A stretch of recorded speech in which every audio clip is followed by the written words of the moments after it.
Ahoy there, my DF hearties. Do you think that the traditional console model, and by extension the console war, is dead given the convergence of console hardware design on a similar PC-based quote-unquote template and the increasing lack of genuine platform exclusives? Seems like the next real frontier of competition and development is the handheld space, with many companies either putting their hat in the ring or reviving their handheld business, specifically Sony. In light of the success of the Switch and Steam Deck, is that where companies are going to start focusing on more and more? Well, that's an interesting question, right? Because I kind of do think that the console war, traditional console model war, is dead. Sony basically won, but they did win by basically embracing the concept that of multi-platform development, therefore embracing a PC-like architecture and customizing it. That kind of makes sense. Similarly, the console war is dead, similarly, by Phil Spencer's own admission, because people are very, very dedicated to their digital libraries, and the digital library was established during the PS4 era. So in that respect, I can understand why the traditional console model is dead, certainly from Microsoft's perspective, and they're going to need to try something new. John, do you think that the competition is now kind of shifting to the handheld space? Because I'm not so sure, because if you look at what Switch 2 actually is, again, it is almost a migration of PC technologies and architectures. Yeah.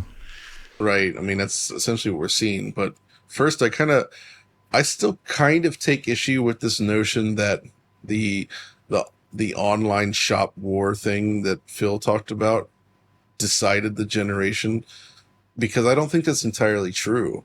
Well, it is true for Xbox, yeah. But then Switch came out in 2017. Nintendo has a horrible history with digital purchases. Yet the Switch 1 was a gigantic success, and that includes the digital shop.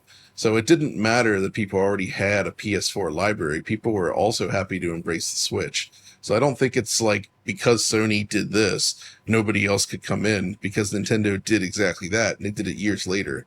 So it is possible. You just have to have a compelling enough product. And I guess in the case of Xbox versus PlayStation, they were extremely similar. And the original Xbox One hardware specifically was worse and more expensive. So that's really what hurt that, right? And then they just never found a compelling enough way to like sort of turn the tide like Nintendo did. But I also think PC has it's just the way things are done with PC style hardware. There's really not a better solution right now that makes any sense, it seems, anymore. Everything is just heading in that direction. I think that includes the handhelds. The only real wrench in the whole thing has been, the push towards, different CPU architectures such as ARM, which does require a slightly different approach. That's what separates, of course, the Switch 2 from other hardware like the Ally, the ROG Ally and such, and the Steam Deck and all that, because those are still have to be x86. Presumably the Sony handheld would have to be as well, assuming that they are indeed going for PS5 games and whatnot running on a portable hardware. So it's kind of coming down to like, are the CPU architectures battling it out in the space? But then again, that's not even really game console specific. That's just, this applies to many industries. So I think we are well past the point of, like, the PS3 was the last real traditional style console in a way, I would argue, where it was like a really weird, unique piece of hardware that was extremely bespoke in a lot of ways. And even then they had to abandon part of what was going to make it so unique, and go with the NVIDIA solution for graphics, which ended up being a bad thing, I would say. Although they needed it in a pinch, so I get why. That's just an unfortunate issue with the design of the system. So, and I think that's probably better for developers. I mean, we love to look back at the generation, but that was also during a time when you could make new games in a very short period of time. Productions were like often under a year.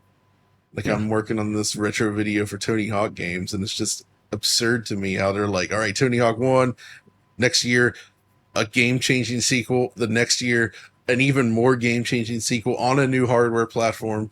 Like, they're just able to get this stuff out so fast, and it's nuts.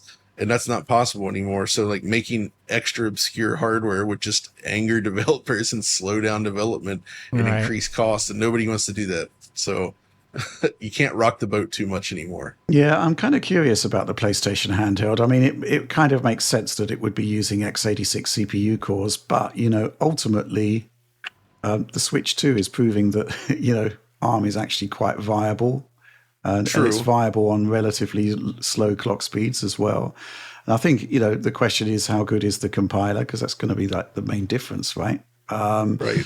Curious what you think about this, Alex.